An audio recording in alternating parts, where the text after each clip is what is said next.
नमस्कार मंडळी, स्वागत आहे तुमचं माझ्या एका नवीन व्हिडिओमध्ये. तर आज सोमवार आहे, त्याच्यामुळे आज एकदम निवांतपणा चालू आहे आपल्या इथे. आता आजी आजोबा राहायला येणार आहेत, तर सगळी रूमची लावालावी एक एक करायची आहे. बेड वगैरे त्या रूममध्ये ठेवायचे आहेत. सो आता आपण ते काम करायला घेऊया. आणि बाकी आज घरातच दिवस जाणार आहे सगळा.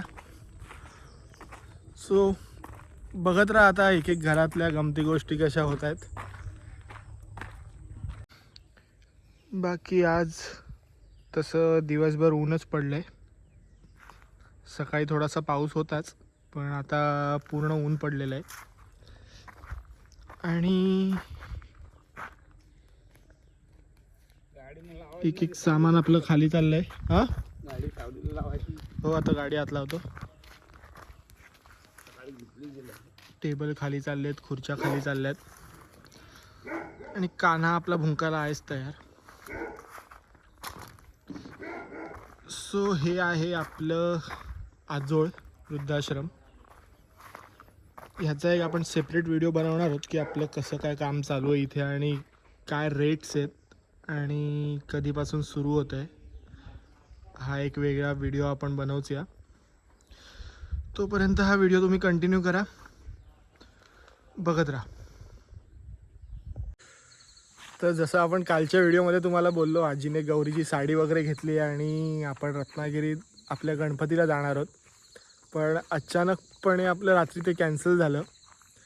कारणं वेगळी होती, पण त्याचं खरं कारण आपल्याला आज कळते की जे देवाने आपल्या समोर आणलं आहे. आत्ताच बाबांना फोन आला की, कोणाचा फोन आला तर संपदा जोगळेकर, एक सुप्रसिद्ध अभिनेत्री आहेत, त्यांच्या मिस्टरांचा बाबांना आत्ता फोन आला, ज्यांचं नाव आहे राहुल कुलकर्णी. तर त्या दोघांचा फोन यासाठी आला की त्यांना आजोला भेट द्यायची आहे. ते आत्ता ऑन द वे चिपळूणला आहेत आणि येता येता ते आपल्या आजोळमध्ये येत आहेत. सो अशी काही कारणं असतात की ज्याच्याने देव स्वतःहून काही गोष्टी घडवून आणतो. सो आता ते येत आहेत आणि कसं काय आपल्याला त्यांचं मार्गदर्शन होतं आहे ते आता कळेलच. आपण व्हिडिओ बनवूया. आजचा व्हिडिओ खूप खास होणार आहे, तर नक्की सगळ्यांनी बघत राहा, कंटिन्यू करा. आता आल्या आल्या आपण व्हिडिओ सुरूच करूया, बघत राहा.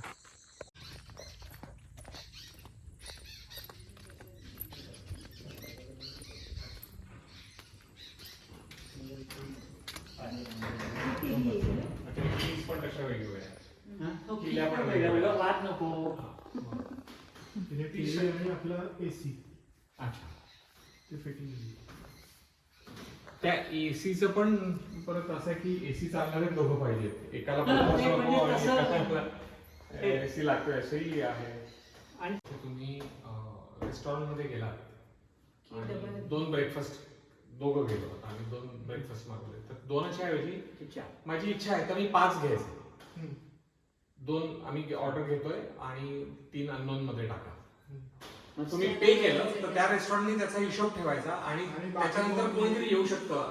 पण ती आपण मी सुरुवात केलेली हो, मी ही सुरुवात केली, पण तो ओनर तयार नाही. आपल्याकडे ती पद्धत रुजायला वेळ जाईल, पण तुम्ही इथे ते करू शकता. एखाद्या आजी आजोबांना ते म्हणूच शकता की तुम्ही जे देता आहात आम्हाला त्यातले 10%, 20% किंवा तुमची मर्जी असेल तेवढं, तुम्हाला जेवढं आवडेल तेवढं, की त्याच्यातनं आम्हाला या मंडळींसाठी काहीतरी करता येईल असंही करू शकतो आपण. आणि कारण आहे कित्येक मंडळी की हो अरे का नाही, आहे आमच्याकडे सुदैवाने आमच्यासाठी मुलं करायला तयार आहेत की आमचंच केलेलं आहे, अशी मंडळी आहे. आता माझ्या आईचा प्रश्न असा आहे की ती ह्या वातावरणात ती बिन पंख्याची राहील दिवसभर. तिला पंखा अजिबात नको, एसी तर आउट ऑफ क्वेश्चन. नाही त्याने खाली नाव लिहिलं असेल, साई पारकर. हो, साई पारकर.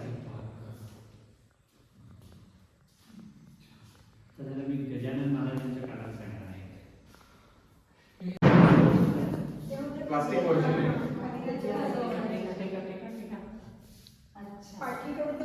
हा जो भाग एकदम रिलॅक्स. बाकी काय एकदम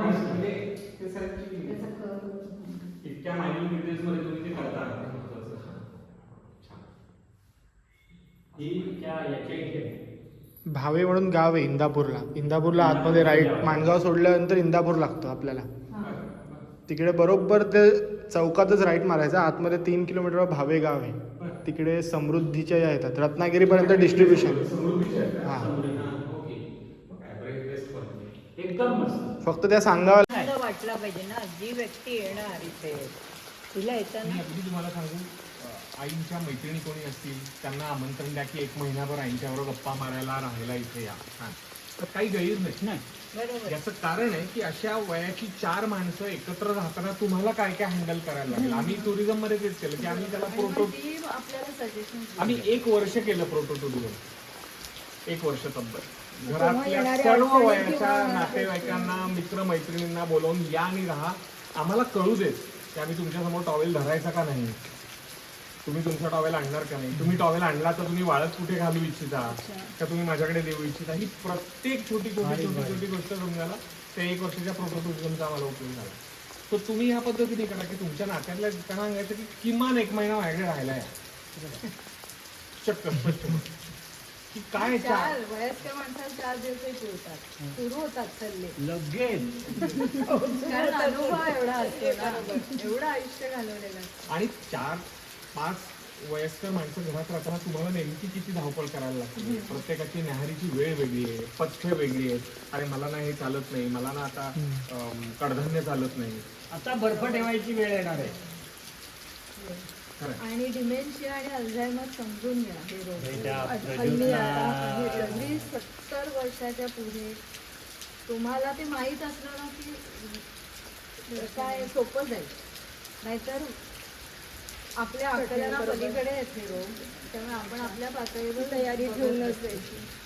पण म्हणजे त्याची हे संपदाने परिस्थिती अनुभवलं वेगळी घरात असते आणि- म्हणून आम्ही सांगू शकतो. म्हणजे आपण जेवलोय हे जिथं लक्षात राहत नाही ज्या माणसाच्या, त्याला तुम्ही वाद नाही घालू शकत. अरे दिलं मगाशी हे काय तुझं ताट हे नाही सांगू शकत. डॉक्टरांनी आम्हाला तिला शिकवलं की घड्याळाचा काटा बदल. तुम्ही मगाशी ऍक्च्युली छान मुद्दा मांडला की आता हे जे राहिलंय ते आनंदाने आनंदात त्याची बिंबवायचं म्हणजे शिकवायचं नाही, त्यांच्याकडून शिकायचे, पण ते नकळतपणे त्या गोष्टीकडे असं वळायचं. त्याच्यासाठी काहीतरी एंगेजमेंट. बरं ह्यांना त्यांची ना एंगेज व्हायची तयारी पण नसते. असं झोपण्याच्या आधी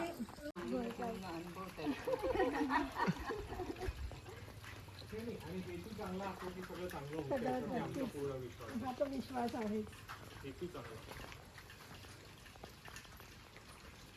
आपण आपल्या परीने आपल्या 100 किंवा 1000% द्यायचा प्रयत्न मुळात त्यांनी करायचा. हॉटेल काढलं म्हणून मी हॉटेल काढलं असं नाही म्हणू शकत. ही आधीच्या सुरुवातीला म्हणजे कोणाला जर त्या बायकांपैकीच त्यांनाच जर आवड असेल की माझी तयारी आहे दिवसातनं 1 तास 4 मुलांचा अभ्यास करून घ्यायचा असू शकतं. असं त्यांना एंगेजमेंट काहीतरी लागेल ना. म्हणजे अन्यथा आणि ती फार पण नको असेल त्यांना. ती आहे ती तशी तयारी सुरुवात केलेली आहे आजूबाजूला. आता मी शाळेत जायला यांनी सुरुवात केली. हां चला येतो आणि येतो. त्याच्या आजोबामध्ये घेऊया का एक छोटं घेऊया. अचानक पण भेट झाली. या परत या आता वेळ काढून. नक्की. आता हा राईट लेफ्ट रोड संपेल तिकडे लेफ्ट.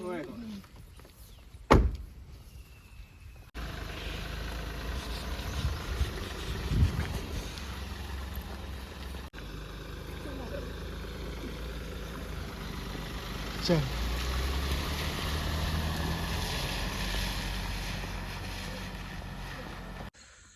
तर मंडळी आजचा दिवस हा खूप खास आहे आणि आजोळ्या अशा लोकांची भेट होणं हे म्हणजे खरंच आपलं मोठं भाग्य आहे.